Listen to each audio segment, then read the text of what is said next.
everybody. Welcome into a brand new episode of Forever Power 5. I'm Nick DiMartino. That's Anthony Balester. You can follow me on Twitter at Nick DiMart, Anthony at Balester555. You can also follow Zan at ZanBando99. You can find this show on youtube.com/ETB Network. You can also find all of the other Empty the Bench Network shows at youtube.com/ETB Network. You can find this this show at ETB podcast in podcast form at etbpodcast.com, where you can listen to this show and every other Empty the Bench Network show. You can listen to this show, Forever Power 5, wherever you get your podcasts. And of course, we are presented by Playback. Watching sports is more fun with others, but we spend too much of our time watching alone. Playback is a virtual space where communities can stream live sports together with everyone perfectly synced up. Creators can hop on stage, deliver their own play-by-play analysis and commentary, and invite viewers up for Q&A. Playback makes watching sports fully interactive and a social experience. From playing fantasy sports, repping your favorite players and teams, and watching with the commentators and communities you care about. Win or lose, sports are best enjoyed together. Join our community by going to playback.tv/ETB Network to find out more, including our live stream schedule. All right. So the big news, I would say, is Northern Illinois upsetting Notre Dame. I would say they didn't just upset Notre Dame. I would say they physically beat them. They outplayed them. There are times when a team upsets another team and they didn't really outplay them. The inferior team wins, but it has a lot to do with maybe like special teams errors and things like that. This is one of the bigger upsets I've seen in my lifetime. I mean, it's not unfathomable. We have seen upsets that I guess were kind of similar, but it's worth noting Notre Dame was a 28-point favorite. So objectively, it's as big of an upset as we've ever seen. I'm trying to recall. I can't really think of any upset that was bigger than this one. Just them being 4 touchdown favorites.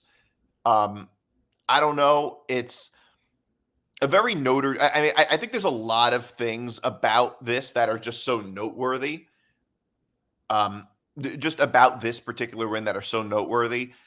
One of them is just the college football playoff implication and how it completely changed the narrative about Notre Dame and how silly so much of the sports media looked after reacting to this. Notre Dame went from definitely a playoff team to definitely not to their season is over within 1 week. It just seems so ridiculous. But a 28-point, like I said, not only were they 28-point favorites, they were physically dominated. The other thing it does is it begs a lot of questions about Marcus Freeman. This seems to be a bit of a trend with Marcus Freeman. Now we know he's only been there for a couple of years, but he always seems to have losses like this early in the season that Notre Dame can't really afford. They can't really afford losses like that. Every year, Notre Dame, it's not as much like this anymore because it's a 12-team playoff. I mean, people talk about teams benefiting from the 12-team playoff. USC, Penn State, those teams really come to mind. But another one is Notre Dame, because for so many years, their schedule has just been too easy to make the playoffs, even if they have one loss. And Notre Dame, under a 4-team playoff, looks like that this year. But even it still doesn't mean it isn't devastating to them. I don't know if you had any particular reaction to it. Yeah, I was definitely stunned. And, I know we live in an era of recency bias, and whatever's the next thing that happened was always, the biggest upset.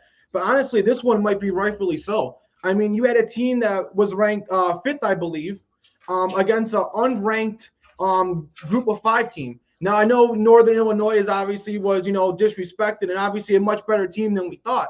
But for a team like Notre Dame to lose that, I was definitely stunned, and it really does hurt their playoff chances. And, you look at a team like Notre Dame, they've been, hesitant to join a conference. And ultimately, that's going to, hurt them at the end. Because now that the fact that they don't get to play in a conference, they don't get a conference championship game. So they don't get any chance at an automatic bid. So they have to pretty much be flawless in their schedule. And if not flawless, they have to at least lose to a good team. losing to this team and not being able to have any shot at winning the conference championship, it's going to really put Notre Dame in a tough spot. The last upset I could possibly think of is the one that they always go to back in the day when you had Michigan and Appalachian State. This one may, surpass that as well. So Notre Dame's going to be in a tough spot. Even if they win out, there's still going to be some questions and a lot of people that are going to keep them out of the playoffs. And they pretty much have no room for error, and they're going to have to be perfect just to even have a shot at making the playoffs. And, you said it wasn't just an upset. It was a beatdown.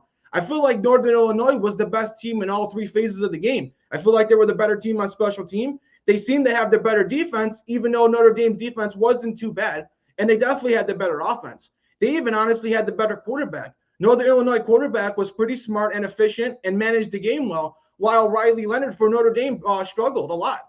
He seems to still have accuracy issues, and that played a part in this game. So it's definitely going to be tough for Notre Dame to rebound after this one.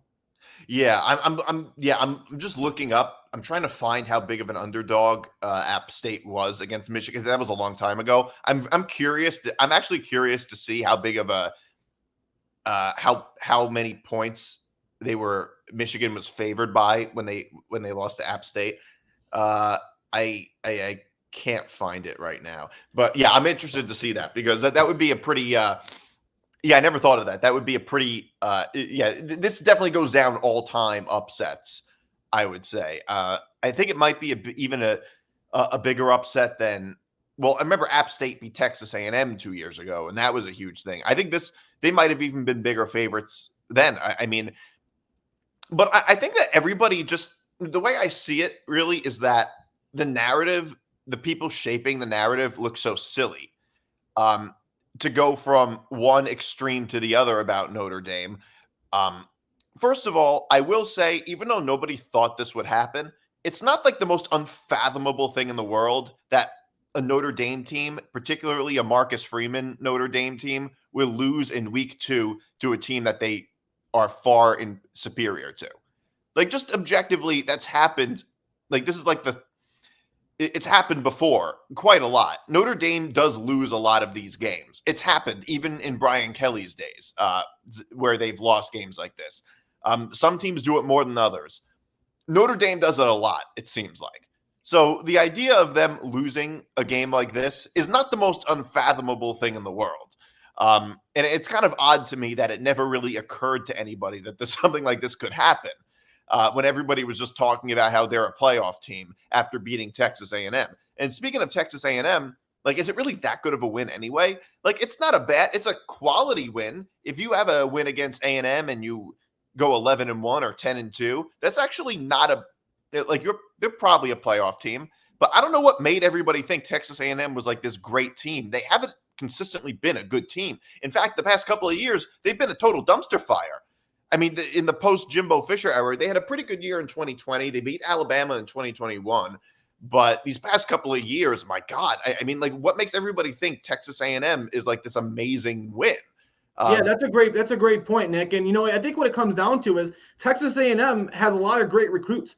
I mean, for a while, they were recruiting on par with the Georgias and the Alabama and Ohio States of the world. So if you look at the team in terms of, their talent and their composite rating, that's why, that's what that preseason rankings are based off of. So every time we enter into a season, there's so much highly expectation, and they keep thinking, this is going to be the year where all the players finally, break out and it all comes together. And, it seems like every year it doesn't, pan out. And that's why Jimbo Fisher, had to go. Texas A&M, they came in the season again, ranked, but that might not be a good win as the season goes on. And maybe that win was overhyped, and then maybe Notre Dame got overhyped as a result. Now, we heard Nick Saban talk about this a lot. He always calls it rat poison. And, and that does matter a lot. You got to keep your team motivated each and every week. And after coming off, such a close and emotional, win against a good SEC team, well, what we thought in Texas A&M, they thought, they were on top of the world. They thought, we're going to walk in, we don't even have to probably practice. We don't have to take it seriously. We're just going to walk all over, Northern Illinois. We're going to go to the playoffs. Northern Illinois is a G5 team. They're not going to beat us. And, that's the difference. And that's why Nick Saban was so great at Alabama and why some of these other coaches are great, because you got to keep your team motivated no matter who the opponent is each and every week. Yeah, that's very true. And also, like, obviously, talent composite is not nothing. It means a whole lot. And I mean, the thing is, I don't take much stock in preseason rankings, like preseason AP rankings, because I mean, the only people's opinions that I actually value are Vegas, because they're the only ones who actually have a stake in actually getting it right. I mean, me and you might know a little bit about the stock market, but there's people who really know the stock market. Like it's the same thing with college football. They're the only people whose money is on the line. I mean, the AP putting out rankings preseason, not only do they not know anything, it really doesn't matter if they get it right or wrong. So when it comes to like ranking, power rankings and things like that, it's the equivalent of looking at the picks of analysts on Sunday Night Football, for instance, the pregame show. That's what it is. Like nobody takes much stock in their opinions. But the AP obviously does. And also, like, the thing with rankings just in general early in the season is it doesn't work in college football or really college sports in general. In professional sports, it works. Like in the NFL, you can rank teams after 1 week on some level because at least, I mean, even after 1 week, it's difficult to put out power rankings, but like you can do it a little bit because everybody is a bit more comparable in the NFL or in professional sports. But in college football, you have to take into account so many different things where it's like you have to take into account quality wins and quality opponents. And early in the season, every team doesn't have a quality win or a quality opponent, even if the team is very good. But like, at least that's something. In the preseason, they have very, very little. They largely go off of the talent composite. The problem with talent composite is that it's based on like the number of star recruits that you have, and it's all mathematical. But it doesn't take into account, say, quarterbacks versus like defensive backs, for instance. So if you have a 5-star quarterback or a 5-star corner or a 5-star receiver, well, they don't really take that into account. That all counts as the same thing. And everybody knows the quarterback's the most important position. So it doesn't take that into account. It also doesn't take into account coaching and schematics. A lot of college football, by the way, so even same thing with the NFL. A lot of NFL football too is schematics. It's a system and not just about individuals. So you have to take that into account. I mean, Texas A&M for the last couple of years has been very high in the talent composite. Wait, I can look this up right now. So last year, Texas A&M was 4 in the talent composite. They were certainly not a top 4 team. In 2022, that dumpster fire every year, Texas A&M was 4. So their talent composite, Texas A&M, consistently has been much higher than the team that they actually were. So you can't take too much stock into that. But ultimately, we really just don't know much about any of these teams early in the season. We really don't know that much. Even the biggest fans of those teams have a very limited understanding of those teams. But my general take, I mean, I will say Notre Dame's schedule has made it so that like it's so extreme one way or another. Like their schedule is so easy to the point where it's easy to make the playoffs, but also so easy that they can't make the playoffs because they don't have any quality wins. And everybody's harping on like when they play Florida State and USC. Well, I don't know how much stock's going to be taken into a Florida State win, and we don't know what USC is yet. I mean, USC, people are pretty high on Miller Moss and USC so far, but we don't know what it's going to be like down the line. I mean, right now, USC, I looked, they're 9.5-point underdogs against Michigan. I'm surprised by that, but there's a reason for that. There's always a reason for that, and that might change. But the point is, I mean, I think an 11-1 Notre Dame team probably makes the playoffs, in my view, probably. A 10-2 Notre Dame team probably doesn't. So they probably have to be perfect the rest of the season. Yeah, I'd agree. I guess, it would be tough to leave him out. But now with this loss to being to, Northern Illinois, there is that small possibility that they can go 11-1 and not make it. Even though I do think they would make it, there is that possibility out there. And like you said, now you have to be perfect against the hardest matchups on your schedule. And like you said, we might not know how good the teams that they're going to play are. And these might not even be good quality wins that they look at the end of the year. And when they're competing to make the playoffs against a really good 10-2 SEC team who has beaten a lot of good teams, or a 10-2 Big Ten team whose losses are probably to like Ohio State. So it's like they're definitely not going to get picked over those teams. So Notre Dame definitely has, no wiggle room. You mentioned the preseason rankings and how, they're kind of, irrelevant. And I agree. You're talking about, kids that are 18 to, 21, 22 years old. You don't know how these guys are going to develop. College football changes so much year by year. This isn't like the NFL where, they're 23 to 28 years old. These are young kids. And the composite ratings are based on what they were when they were 16, 17 coming out of high school. So, there's a lot of stuff that could go, haywire, and you could have things go, right, and have things go wrong. And you can't predict, what a 17-year-old is going to turn into most of the time. So I definitely think you can't take too much from composite rankings, and you definitely can't take too much from preseason rankings. Yeah. This is probably why we see the college football rankings and why the committee, why they wait so long into the season to do their first rankings, because you got to have so much information before you can really make a true, honest opinion on these teams. Yeah, not to mention the fact that like coaches, I mean, like even if you take a 5-star recruit when they're 16 or 17, they're not really ready. Like they talent still has to be developed. That's based on like natural talent, I guess you could put it, or ability that they showed in high school. But you're still a kid at that age, and different coaches and programs develop players differently. I mean, I will say it's something. It's not nothing. It certainly is a head start if you have a high composite ranking. But like speaking of A&M, it seems like Texas A&M's disparity between the ratio between how good they actually are and how high their composite ranking is lately seems to have been really, really big. I mean, we were talking about Notre Dame's schedule. I was just pulling it up. So of all the teams that they're playing, there's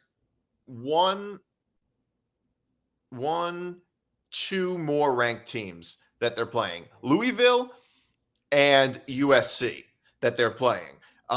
So it looks like they're favored in all of their games, actually, even against USC. Now, that game is not until November 30th. It's after Thanksgiving.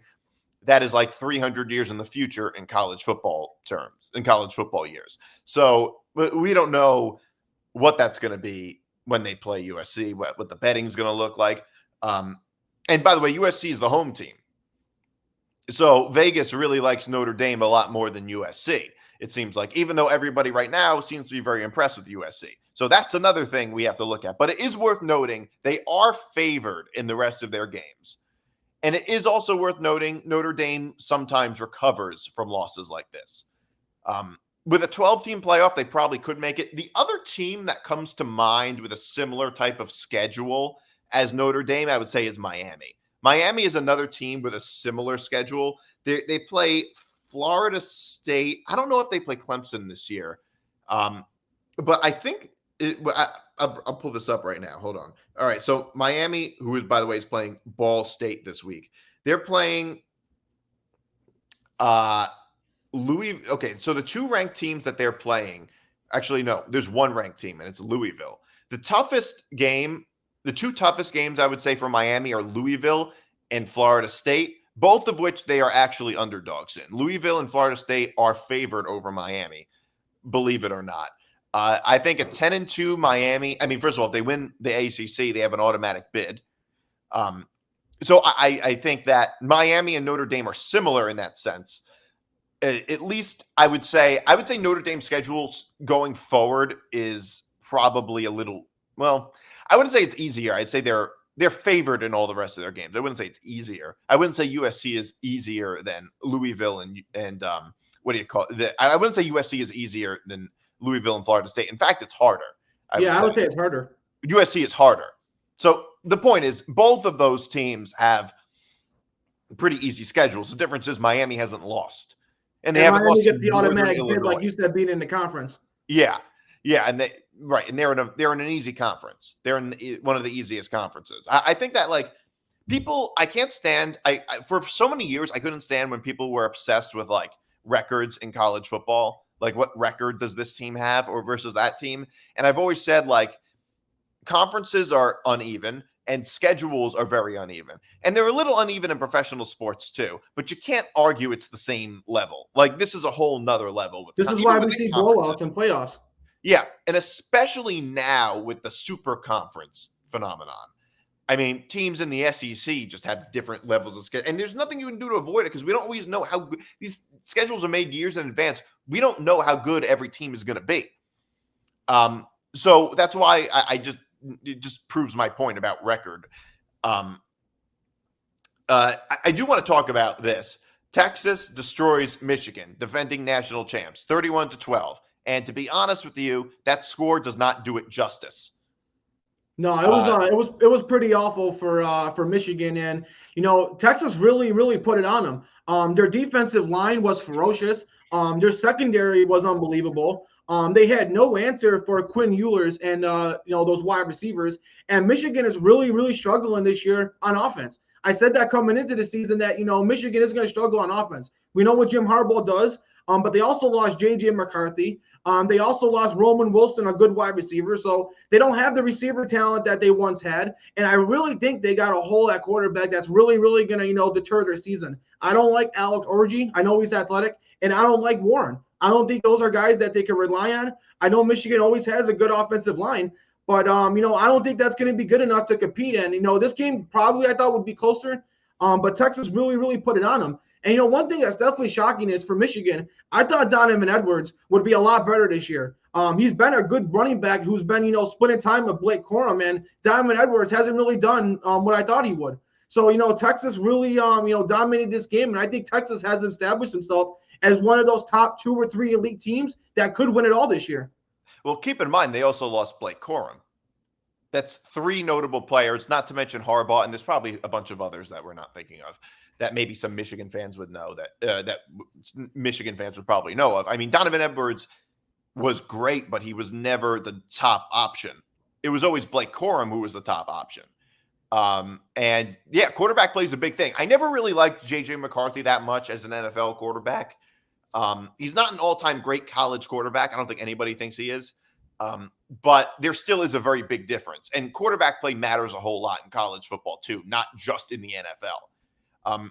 I would say this is interesting to me because I think Texas and Michigan throughout in the 21st century, I think have had similar sort of trajectories. And I wouldn't say the 21st century. I'd say the past 10 or like 15 or 20 years or so. They're both teams that are big brands, and they're both teams that have become a joke in a sense. Like Texas football was a joke. They went from the high that Mac Brown built to like a joke for the next, probably, I would say for the next like 6 or 7 years until they got a little bit better. And I will say it's the same thing with Michigan, which happened with Michigan. Michigan was a joke before Harbaugh came in and turned them around and then ended up winning a national title within a decade. It's a similar thing with Texas, it seems like. They went from a really, like something really, they went from a high to a crash for say 5 to 10 years or so. And now they're back. Texas actually is back. Like that's always like the big thing. Is Texas back or are they not back? I don't think anybody can argue Texas isn't back. I think they're like really back this time. They're not going to go back to not being back. Texas, they really are back this time. Yeah, Steve Sarkisian's got this team rolling. Now that he's been there a few years, all his players now are basically been recruited by him. His receiving core is awesome. He's got the defense, playing on all cylinders. The team's really deep at all positions. And what I really like what Texas has done is they really benefited and done everything the right way. Not only have they recruited well, but they've also used the transfer portal well. And we see a lot of teams where it's like one or the other. Either they recruit really well and they don't really do good at the transfer portal or vice versa. Texas has to be one of the few teams that has figured out how to do both. You bring in the young players and develop them, but you also bring in some, veterans that can help, play for now while the young guys develop. And I think that's a perfect thing. And that's why I think Texas is going to continue this success because they got guys that are backups waiting in the wings. You got Quinn Ewers now. Next year, you're going to have Arch Manning. They got, Isaiah Bond at wide receiver now. You got Cook, the young sophomore receiver next year. So they're just going to keep replenishing and, continue to be good each and every year. And honestly, this may be the year where they can go all the way. I think Quinn Ewers has finally broken out and established himself as a top tier quarterback. He was always good, but I think this year he's going to be great. He's probably going to end up maybe potentially being a first-round NFL pick. He's lost a lot of body weight. He's put himself in great shape. He's starting to really learn the offense. He's got his deep ball accuracy down, and, he's got the offense down, and he's reading defense as well. And he's making the right plays, giving it to the right player at the right time. And this is going to be a really hard team to beat, Nick. Yeah, of course. I mean, first of all, Quinn Ewers, he's a Heisman candidate. He's arguably the best quarterback in college football. Him, Cam Ward, Carson Beck. Am I forgetting somebody? I don't think anybody else. I would say those three probably are the top quarterbacks in college football right now. It's interesting. Yeah, Texas has a great defense now. For so many years, Texas has had a horrible defense, even though I still think of them as more of an offensive team. But we're not used to seeing Texas having such a great defense. That usually doesn't happen. They've usually had a terrible defense. And, it was more of an offensive team. They've never had a Heisman candidate, or at least, well, I would say never. They have, but not in a long time have they had a Heisman candidate as a quarterback. So, I mean, that just changes everything. I don't know if this game says more about Texas or it does about Michigan. In my view, it probably says more about Texas than it does about Michigan. But a little bit of both, obviously. But I'd say I think this says more about how good Texas actually is. And like I said, the score didn't do it justice. Texas could have won like 40-6 or 41-6. Like it could have been a lot bigger, this score. Yeah. I don't think it was really close at all. And like you said, yeah, it's really the defense that has separated this team. They brought in a really, really good safety from Clemson last year, Andrew Mbuka. And he's been obviously unbelievable. He's really solidified that secondary. They got a really, really good freshman in Colin Simmons, the pass rusher. He's really established himself as a future great player. And they got so much depth. I know they lost two good defensive tackles in Byron Murphy and Tavondre Sweat headed into the draft. So the question for Texas was, can they replace those guys? And, if they're going to have the defensive line, that's going to be the difference that separates them from the Georgia. And what they did is they went in the transfer portal. They brought in three guys. They got some young freshmen. So instead of having guys play multiple snaps, they have a good rotation to where every guy's fresh. And that just makes a nightmare for the offensive lines that are going to have to play against this team. So not only do you have to worry about the offense now, but how are you going to score any points on them? And we seen it last year, Nick. Last year, we saw them play Alabama. And it felt like Texas was the better team on the offense and the defensive line of scrimmage. And when was the last time you could say a Texas Longhorn team had a better, team at the line of scrimmage against the Alabama SEC team? Texas has really changed everything around. And this is definitely, could be the year where they do get a national championship, something that they've been trying to get since they had Vince Young so long ago. Or, by the way, a Michigan team. Michigan, for the last 5 years or so, has been known for dominating the line of scrimmage. That was their strong suit. Like, they were known for, like, Michigan doesn't normally have the most talented players. I mean, though they've had a few really good ones, obviously. But they're not, like, one of the most talented teams. They're the type of team that, like, controls the line of scrimmage, that's very good at the line of scrimmage, has a very good defense, and tends to win sort of modestly. Like, they tend to win like lower scoring games. At least under Harbaugh, they've been like that. Before Harbaugh, they weren't winning at all. But with Harbaugh, that's kind of what they were doing. And they couldn't even do that. They couldn't control the line of scrimmage. Their defense got dismantled. It's not even like they couldn't even do what Michigan couldn't even do what they were able to do just last year. Like, this was one of the bigger drop-offs I've seen of a national championship. Actually, I've probably seen bigger ones. I would say, yeah, I guess I've seen bigger ones, but this is one of the bigger. I would say this is probably one of the bigger, like, drop-offs of a national championship winning team. Michigan, they couldn't win at their own game. They couldn't even do that. And it, I don't know how much of a playoff chance Michigan has. I don't know. I mean, they're also going to have to play Ohio State, a 10-2 Michigan team. Are they a top 12 team? I'd say probably not. Probably not. Yeah, I don't think, heading into the season, I did think Michigan was definitely, of course, going to be a ranked top 25 team. They definitely have plenty of talent on their defense. We talked about it before. They got high NFL draft picks all over the field at corner and defensive line. But they're not, a top, 12 team that's a playoff team. I think they're going to be a team that's going to be somewhere between 15 to 20. They'll have some good wins, but they're obviously going to have some losses. I wouldn't even be surprised if this is a 9-3 team, to be honest. But I definitely think I see 9 to 10 wins, but this is definitely going to be a step back. And honestly, now that they don't have Jim Harbaugh coaching this team, I think this is what Michigan's going to become. They're going to be around, an 8 to 10 win team every year. They're either going to just make or just miss the playoffs. But the days of them, being a powerhouse and beating Ohio State 3 years in a row and winning a national championship and making the playoffs, I don't think, that's going to be in their future right now. Yeah, so they're favored in all of their remaining games except against Oregon at home and on the road against Michigan. On the road at Ohio State.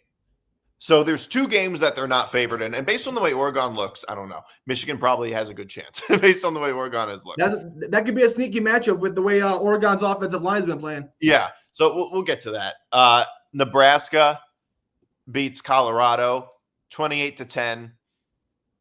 Like the other game, I think this was a bigger demolishment than it looked. That the score didn't quite do the game justice, I would say.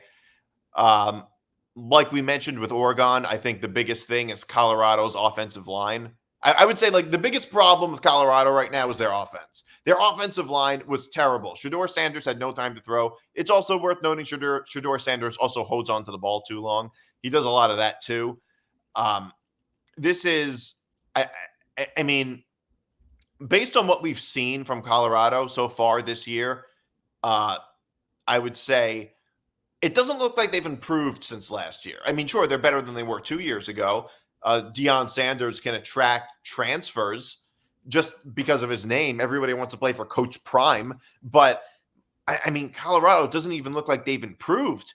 And, right now, Deion Sanders is rightfully being destroyed for it.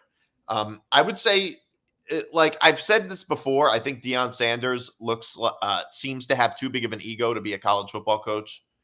Not that really necessarily has anything to do with him, but not that necessarily has anything to do with them losing to Nebraska, but it puts them in a really bad position. If you look at Deion Sanders versus Matt Rule, and you look at these two coaches taking over these two flailing programs, it is just the difference is just night and day. Yeah, and you were talking about how you haven't seen improvement. They may be worse than they were last year. To be honest, the way it looks right now, the offensive line is atrocious. I do think, obviously the offensive line was giving Shedeur Sanders no help, and I love Shedeur Sanders. To be honest, he's my favorite player in college football, and I love the guy. I think he's a future NFL starter.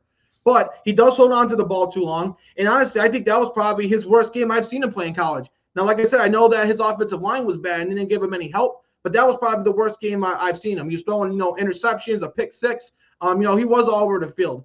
The offensive line, they did bring in a star freshman, Jordan Seaton, who is playing at tackle.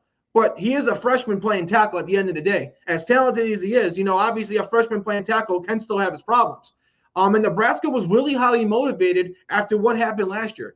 And it goes to show you that all Nebraska needed was just a little bit of quarterback, and they could really compete in college football. Now they got Dylan Raiola. Yeah, he's a freshman, but he doesn't play like a freshman. He literally is a carbon copy of Pat Mahomes. Not saying he will be Pat Mahomes, but just the way he plays and, the way he throws sidearm passes, he looks just like Pat Mahomes. And Nebraska, I think beat them, again, in all phases of the game. Shiloh Sanders got hurt, so that could be a tough loss, for a team that's not, deep at all. Any one of their star players getting hurt is definitely going to be crucial. But what about, Tommy Hill, the corner from Nebraska? He was shutting down Travis Hunter all night. He was talking crap to him, And by the second half, he said Travis Hunter didn't have a word to say to him. So he really got into Travis Hunter's head, and that's something we really haven't seen. Travis Hunter has been pretty much flawless in all the games he's played as a collegiate athlete. So for him to have a really bad game, that begs the question, what is the future of this team? Now, Nebraska does have a great defense. Tommy Hill is probably going to end up being a first or second round NFL draft pick. But this team is supposed to rely on their stars. Their stars didn't play well. Their offensive line's not improving. And, it seems like Deion Sanders' ego may start to get away of the way this team, progresses. So I definitely got a lot of questions going into Colorado. And I really do think, Nick, even though it's early in the season, I think just for Deion Sanders' sake and for, the way people perceive Colorado, I think next week might be a must-win for them. Oh, I mean, at this point, every week is a must-win for them because their season is spiraling out of control. I mean, and not to mention, look, Colorado's a much more talented team than Colorado State, but you have to remember it's a rivalry game. Just like any of these other games, there are years when and Alabama's much better than Auburn, but Auburn plays them very well. I mean, the spread is 7 in that game. And yeah, of course it's a must win. Every game pretty much is a must win for Colorado, it seems like. And it's not even about them losing to Nebraska. That's a huge deal. Nebraska were were favorites by 1 touchdown. But it's how they lost. Right. It's how they lost. It's how bad they looked. It's not the end of the world that they lost to a much improved Nebraska team to last year. They have a very good quarterback. And Nebraska and Colorado were somewhat similar last year. They lost a lot of really close games to ranked opponents. The only difference was Nebraska's weakness was quarterback. Colorado's was the offensive line. One team seems to fix their issue. The other team didn't. Exactly. The difference is Nebraska fixed the quarterback issue. The Colorado issue is exactly the same as it was, which obviously is totally on Deion Sanders that he hasn't actually fixed that issue. And, you can't win games without an offensive line. This is just, at some point, this is just going to this just looks really, really bad for Colorado. I want to get you're an Alabama fan. We got to talk about this a little bit. Alabama struggled versus South Florida. They won. By the way, they're not the only team to win ugly this week. A lot of teams won ugly this week. Penn State did the same thing. And Notre Dame, well, they wish they could win ugly. So it's not such a terrible thing to win ugly. The final score was 42-16. You think looking at that final score that Alabama sort of demolished them, but that's not really accurate. It was a 1-point game in the fourth quarter.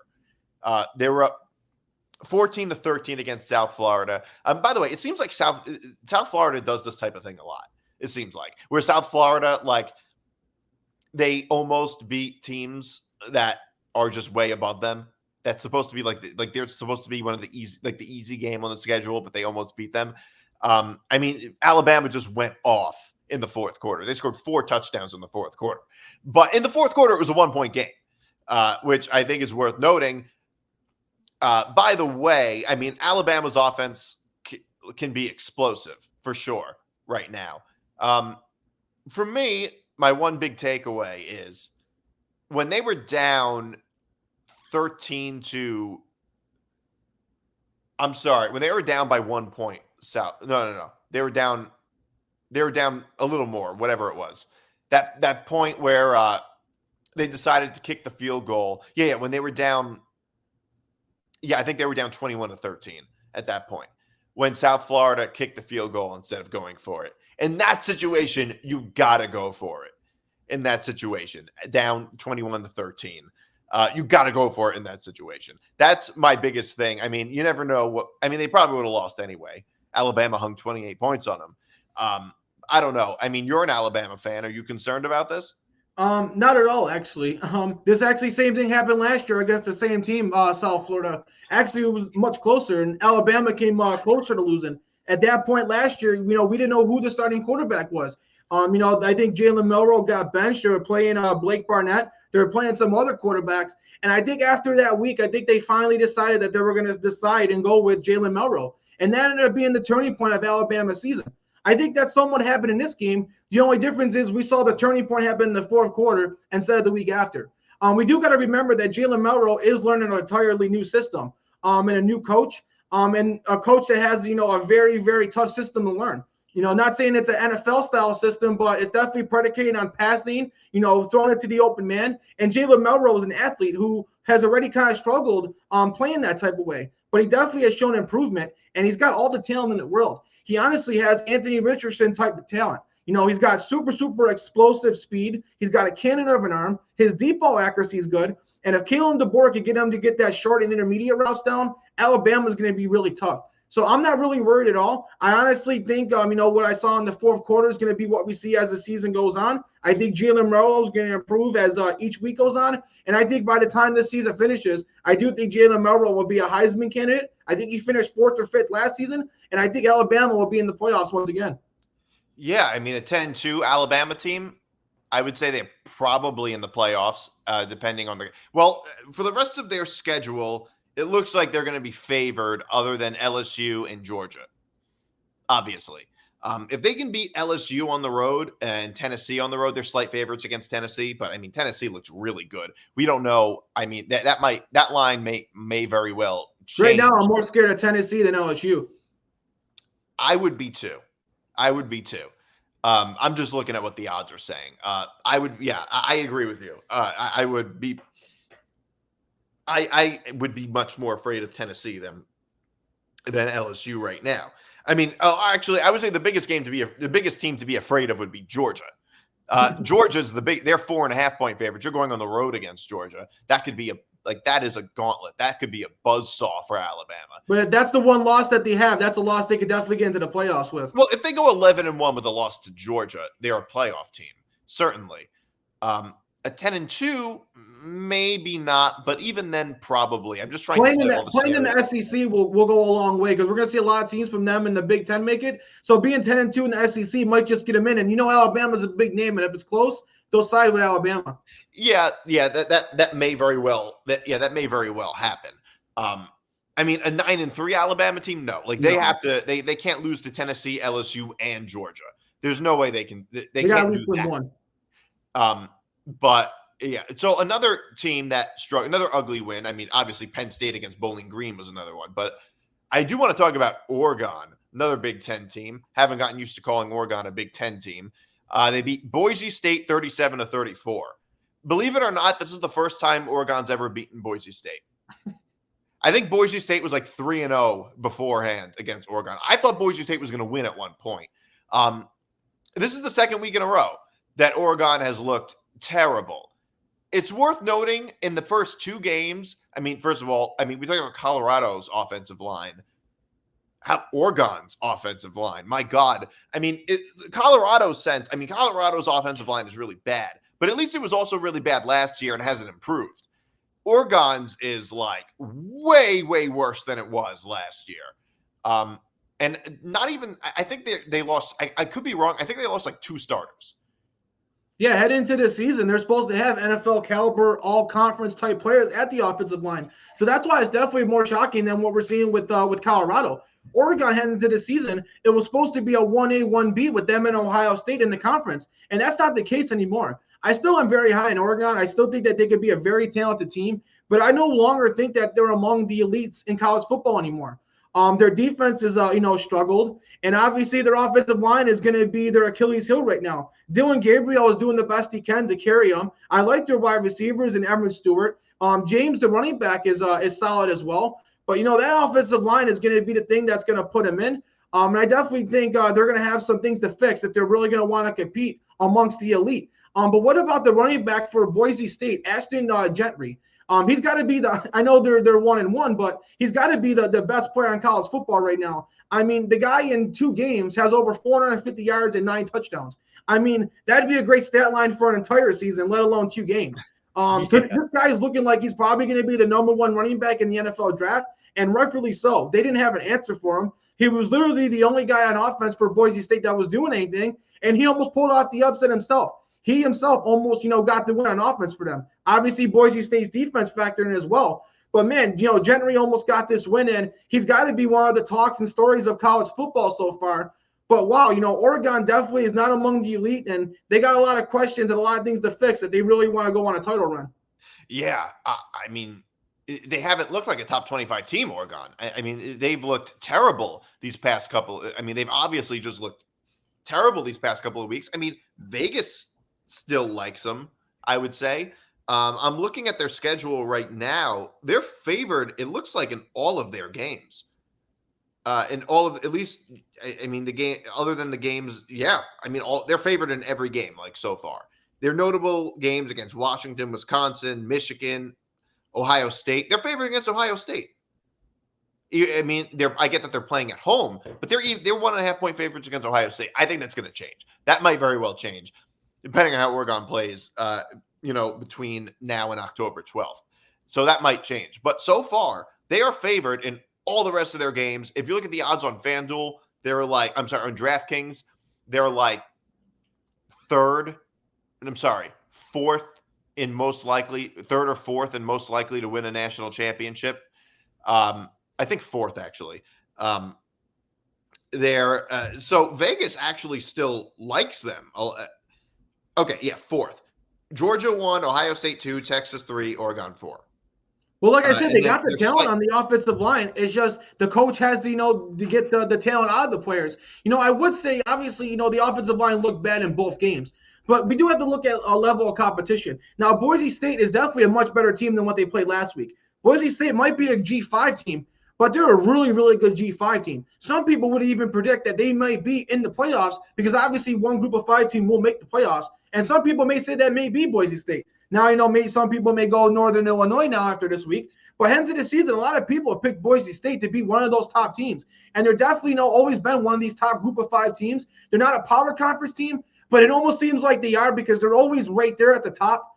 So Boise State's not a easy matchup to win. So I do got to give Oregon credit for that, but this is Oregon we're talking about, and this is supposed to be a team that's supposed to be in the top 4 and top 5. As good as Boise State is supposed to be heading into the season, and as great as their running back is, at the end of the day, this is a team that Oregon should beat by at least 2 scores.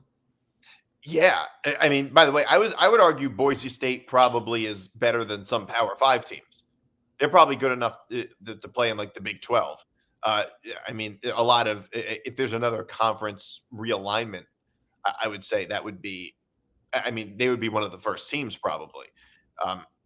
So, I mean, they certainly aren't scrubs. And to be fair to Oregon, it is a long season. These narratives may very well change a whole lot within like just this season. But it obviously is a cause for concern when it happens 2 weeks in a row.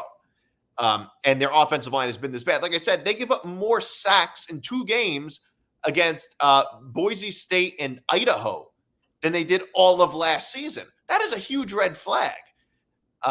And that's obviously going to cause a lot of problems for them going down the line. They could still be a playoff team. And it might not be like it. They still won these games. And like I said, they're favored, and they're probably going to be favored in every game they play except Ohio State. And by the way, right now, they actually are favorites against Ohio State. And I'm just predicting that's going to change. So they can't be that, like, maybe they're one of these teams that just plays down to their competition, which some teams do. We see that quite a lot. And like I said, Notre Dame would take this. Notre Dame fans would be like, oh, I wish we could have done that. So I guess there's worse things in the world than ugly wins. Another team, and so while Oregon is a team we need to be concerned about, a team I'm excited about is Tennessee. Tennessee looks more and more like the 2022 Tennessee team, except better. I think this team might be better. They have a star quarterback again. 2 years ago it was Hendon Hooker. Now it's Nico Iamaleava. I think I got that right. Nico Iamaleava. I think is how it's pronounced. That sounds about right. I think I'm one of the first to actually get it. So they destroyed NC State. Now, I know what you might be thinking about NC State. NC State's not that good, whatever. I don't know. They still held them to 10 points the whole game. And to me, Tennessee is always, and the truth is Tennessee has had a lot of good offenses, but their defenses weren't able to stop nosebleeds. And even 2 years ago, their defense was not very strong. But it was serviceable, but it wasn't great. This year, they have an elite defense. Their defensive line is elite, which I think puts them ahead of the Tennessee team from 2 years ago, it seems like. Yeah, everything about this team I like. I think Nico is the best quarterback of the Josh Heupel era. I said that preseason. Nico was one of the top quarterbacks coming out of high school. He was a part of that great quarterback class we saw with Arch Manning, Jackson Arnold, and Mikhail Nelson. And it seems like Nico might end up being the most talented. He's tall, he's super accurate, and he's athletic. He pretty much is the total package right now at quarterback, and I love watching him play. And he pretty much torched this NC State defense. Now, NC State did have a good quarterback coming in here from the transfer portal from Coastal Carolina in Grayson McCall. I thought, at Coastal Carolina, he was one of the top college football quarterbacks. But it seems like, he's struggling since he moved up to the Power 4 level. He didn't look good last week against West Carolina, and he looked even worse this week against Tennessee. Now, I know you mentioned Tennessee's defense is definitely much improved, and that's going to make Tennessee probably the most dangerous they've ever been. But at the end of the day, Grayson McCall is supposed to be a sixth-year quarterback, and he's got to play better than that. And he may be the one that, may hurt NC State. They do got some good players. So, they were a ranked team for a reason heading into the season. But I was very, very disappointed in Grayson McCall. But, yeah, Tennessee, they're good in all phases. Their defense looks elite. They got one of the best, pass rushers in the league in James Pierce Jr. He's supposed to be a top 5, top 10 NFL draft pick this year. They got players all over the field. Of course, they're going to have a great, wide receiver duo. They always have that at Tennessee. They got great running backs. This team really doesn't have a flaw right now. And as an Alabama fan in the SEC, even though Tennessee did beat them a couple of years ago, I'm more scared of Tennessee than ever before. Well, yeah. First of all, that matchup's going to happen again. They're playing at Tennessee. The last time that happened, the goalposts ended up in the river. I don't know what they did about that, by the way. I just know the end of that, so I don't know whatever happened after that.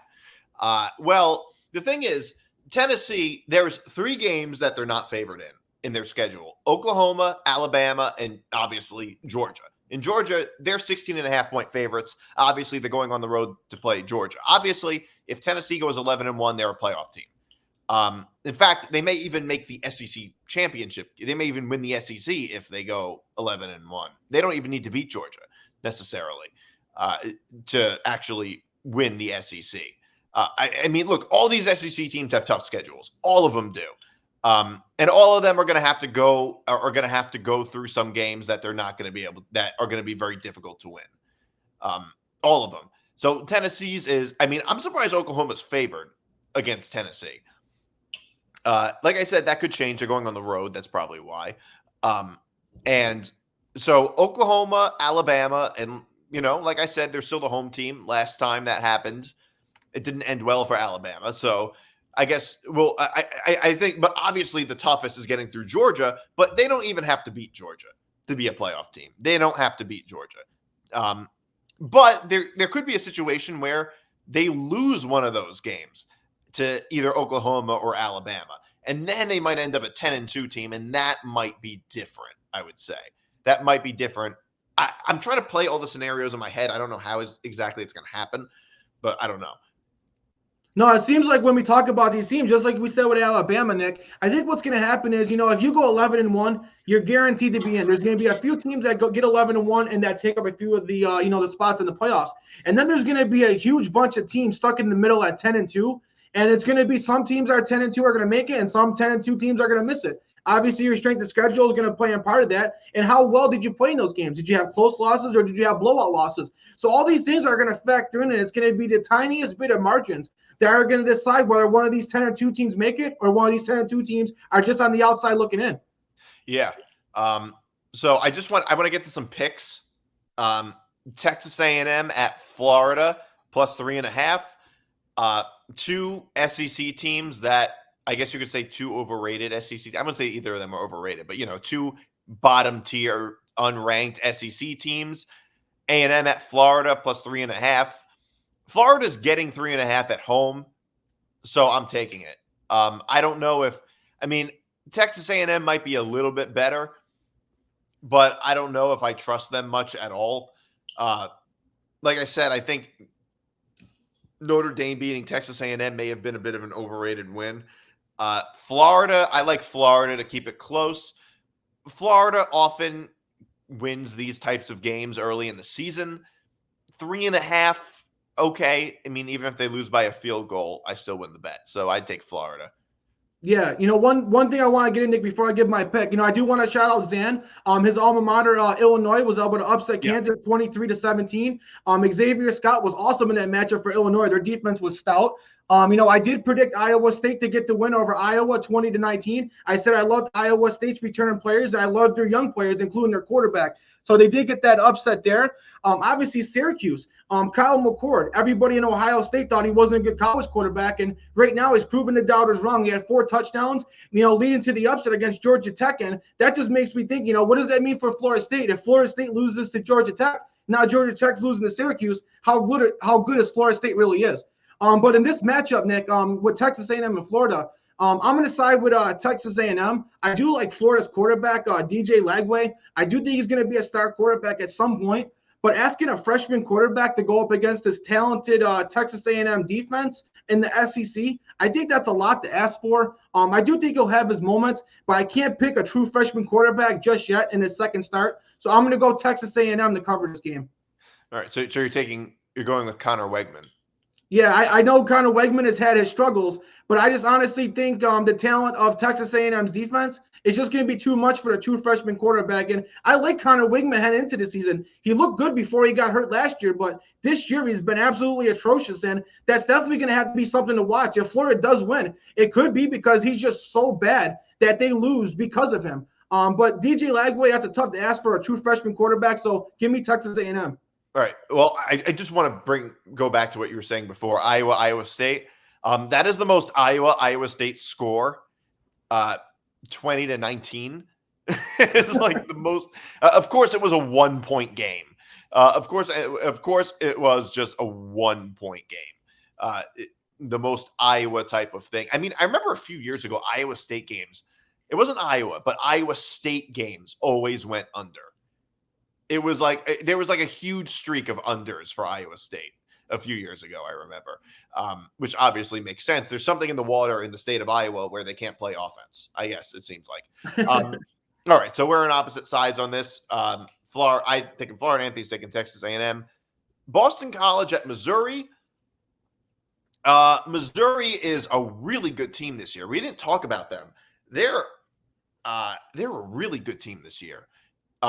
They're 16.5 favorites against Boston College. Their quarterback Brady Cook has been very good. Castellanos is the Boston College quarterback. He played against. They beat Florida State. Right now, it seems like they're ranked number 6. I haven't seen Missouri ranked this high in a long time, and it feels like nobody's talking about them. I'm going to go with Missouri. I think they're a much superior team than Boston College. I think this is going to be a pretty big blowout, I think. Yeah, I know that's a lot of points, to give up, but Missouri was good last year.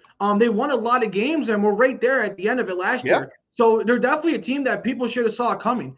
It looks like their defense is unbelievably talented. They got one of the best defenses in college football. And what's crazy is they lost a good amount of players to the draft last year, but their defense is just always going to be good. Always be good. They just constantly keep reloading on defense. And not only do they have Brady Cook on offense, they probably have the best receiver in college football in Luther Burden. If you want to look at NFL mock drafts, he's going top 5, top 10. I think even someone from Pro Football Focus had him going number 1 overall to the Carolina Panthers. He's really that good. So, you got the best receiver in college football, a great college quarterback with one of the best defenses. I understand Boston College has a good dual threat quarterback as well, and Thomas Castellanos. He definitely can be dangerous on the feet. I like Boston College's defense, but, this is a complete mismatch. I'm going to go Missouri, and I think they're going to cover the points as well. All right, so here's another similar spread game. Your Alabama at Wisconsin. Alabama's giving 16. Well, I'd say this is a somewhat new Wisconsin team. They run more of a spread offense, and they're throwing the ball a lot more than they usually do. Their offense looks a little bit different with Tyler Van Dyke as the quarterback and Phil Longo as the offensive coordinator. But talent-wise, I don't think it's even really close. I see. I mean, the only problem for Alabama is they're going on the road. But it's still September, so I don't think it's not like they're playing in 10 feet of snow. Yeah. I like Alabama minus 16. I think they win by a lot. I think it might be a bit of a bounce back game after struggling against South Florida. I can't bet against Alabama in these games. Even though it's 16 points, that seems like a lot. I don't see Wisconsin being able to keep it close the whole game. Yeah, and I understand Wisconsin's got, the transfer quarterback, Tyler Van Dyke. He looked good in his first season in Miami, but ever since then, I haven't really been sold on Tyler Van Dyke. And I think against Alabama's defense, he's probably going to struggle. On the road, it does give Wisconsin, maybe a praying chance. But they're going to come in firing. They're going to have a much better start in the first half. I wouldn't be surprised if in the first quarter they come out firing and have that explosive offense. I think Jalen Melrose is going to use his legs a lot in this one. So look for him to run a lot. And I think Alabama's going to win. I think they're going to cover as well, Nick. All right. So you're taking Alabama to cover. All right. So Oregon State, another rivalry game. I'm going the other way on this. I really like Oregon State plus 16.5. Unless, look, I'm predicting the future based on the past. I saw 2 games in a row by Oregon. They told me who they are. Which is, look, if you're going to struggle against Idaho and Boise State, what makes me think that you're going to do anything all that different against Oregon State? Not to mention the fact, now, I don't think anybody knows too much about Oregon State this year, other than that they have a new quarterback, a new head coach. So they may except for the years that Oregon State is really, really bad, Oregon State plays Oregon pretty well, pretty tough. Oregon's going on the road, and it's a rivalry game. It's a rivalry game where Oregon's going on the road. They've struggled these last 2 games. Their offensive line is terrible. Asking them to cover 16.5, I can't do that right now. By the way, this pick has almost everything to do with Oregon and very little to do with Oregon State. But from what I'm seeing from Oregon so far, I don't think they can cover 16.5 points on the road in a rivalry game. Yeah, I'm going to agree with you, Nick. And honestly, these rivalry games, you can kind of compare them to NFL division games. When I look at an NFL division game, I throw the point spread right out the window because it's going to be much closer than you think. These teams play each other a lot, and they know each other better than any other team. Obviously, anything could happen. Oregon State, I think does have a good offensive line. They do have a good defense. They are a bit of unknown because since obviously, the Pac-12 disbanded, obviously they still are technically a Pac-12 team or a Pac-2 team. But, they had a lot of players transfer out because of the uncertainty of what their future holds. So they pretty much have an entire new team. They do have some players. I know their quarterback has been on their team before. He wasn't the starter. But they do have completely new players. I still like their defense, and I still like their offensive line. I do think they'll make it much closer. I'm going to go Oregon to win just because of how great Dylan Gabriel is. He'll be just enough, and the receivers will be just enough to get this win. But, yeah, I think Oregon State will with the points. Oh, yeah. So we're on the same page with that. Last game, another rivalry game, Colorado at Colorado State. According to ESPN, it's Colorado's giving 7, and that's giving 7, or I don't know exactly what it is on DraftKings, whatever. Let's just say 7.5. That's fine. I like Colorado State. Similar to how I feel. It's very similar to how I feel about the other game, Oregon and Oregon State. Very similar. Rivalry game, going on the road. Colorado State tends to play Colorado tough. Obviously, it's a rivalry game. And Colorado's looked really bad. They've looked really bad. They've had, like we talked about, their offensive line is makeshift right now. They haven't proven anything so far. They beat North Dakota State. It was a close game. They didn't, North Dakota State's not a bad team, but they're still North Dakota State. I have higher expectations for Deion Sanders' Colorado team. So Colorado has not looked good at all. And this is a rivalry game, and they're going on the road. I think Colorado wins outright. They probably do, but I see it being another ugly kind of win for Colorado, like it was against North Dakota State. Yeah, Nick, I guess this is going to be where we disagree. But yeah, you make a lot of valid points. Before I give my pick, obviously I'm going to pick Colorado. I think they're going to cover the points. But, when I stated earlier that Colorado needs to win, obviously, yeah, every team, needs to win every game in college football, in a 12-team playoffs, definitely when there's a 4-team, but definitely more so in a 12, less so in a 12-team. You can't lose, more than one, definitely no more than 2 games. But, no one really considers Colorado as a team that's really going to go and make a run for the playoffs. So I understand every team is a must-win. Every game's a must-win, but I definitely think that applies more so to the teams that are really trying to make the playoffs. Obviously, every team wants to make the playoffs, but I think for Colorado, I really think a successful season is them winning 7 games and making a bowl game. I really think that if they lose this game, that makes them winning 7 games or 6 and making a bowl game that much harder. And I think that's what they need. I think if they don't make a bowl game and, they're sitting at home and they have another 5-win season, there's going to be a lot of questions because you do have enough NFL talent on that team to at least get you the bowl eligible. And, that's not asking much. I know Colorado was putrid, but all they want from Deion Sanders is to get him to be bowl eligible. And I think it starts right here. I think Shedeur Sanders after having that bad game. I think Travis Hunter after having that bad game. After Deion having that bad game, I think they're all going to be motivated to prove them wrong. I think right now there's more hate and more talk on Colorado and more questions than ever before. And I think Deion's going to have this team, ready to run through a brick wall for them. And they're going to come out and maybe have their most hyped and best performance to date. So I think Colorado's going to come out and have a great performance. So give me Colorado to bounce back and for them to cover the points in this one. Yeah, I mean, the only thing I'll say to that is I get your point about the bounce back game. All I'm going to say, though, is, look, if your offensive line is bad and they don't have it, then it's bad and they don't have it. like based on what we've seen, I have no reason to believe it's going to get better. It's just like the foundation is bad, it seems like. The only thing is Colorado State is a much weaker defense than Nebraska, for sure. And I don't think Colorado State is nearly as good as they were last year. I think last year they had a much better defense. They had some NFL pass rushers who went to the NFL. I do like Colorado State's, wide receiver, Torrey Holton. He's an NFL receiver. But I don't think this Colorado State team is as good as the Colorado team that played them last year. Yeah, definitely. Yeah, I agree totally. And you're right. You're generally right about what you're saying. Colorado, they have – I think Colorado will win outright. But I don't think that I just don't think they're going to cover. I just don't think they're going to cover. And I wouldn't be surprised if you're correct on that. It's definitely one that could go either way. I just have a gut feeling about Deion Sanders having a great performance from his team this year or this week. Yeah. Wait. So I just want to talk. I do want to do my bring. This is another segment, the unnecessary wagers segment, where I make a wager that is unnecessary and probably won't hit, but if it does, would be pretty amazing. That's what an unnecessary wager is, I would say. So here's what it is. It's a 7-leg parlay. Donovan Edwards, 60+ rushing yards. Oregon money line. Florida plus 3.5.